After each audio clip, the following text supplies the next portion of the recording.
অনেক বড় পদ আছে কিন্তু সেখানে ঘুষ আছে, সুদ আছে, প্রতারণা আছে, সেখানে যাবে না। আল্লাহর ওয়াস্তে সেখান থেকে দূরে থাকো।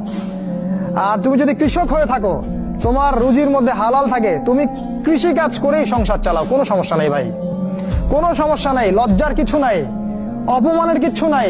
তুমি আল্লাহর কাছে প্রিয় বান্দা। আল্লাহ পাক বলেছেন, ইন্নাল্লাহা তাইয়্যিব লা ইয়াকবালু ইল্লা তাইয়্যিব। আল্লাহ পাক পবিত্র, পবিত্র রিজিক ছাড়া তিনি গ্রহণ করেন না। সারা জীবনের ইবাদত কবুল হবে না যদি আপনার রিজিকের মধ্যে হারাম থাকে।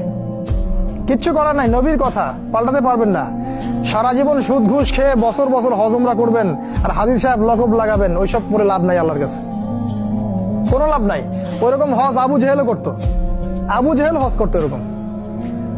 ওইসব হজ উমরা আল্লাহ পাকের কাছে দেখায় লাভ নাই। রিজিক হতে হবে পিওর, পরিশুদ্ধ, যেটা খুব ডিফিকাল্ট। এই জন্য আপনাকে নাসিহা করছি, কৃষিভিত্তিক অর্থনীতির দিকে চলে আসেন। কৃষিভিত্তিক অর্থনীতি, এটা আপনার জন্য ভালো হবে ইনশাআল্লাহ। আর ব্যবসা ভিত্তিক,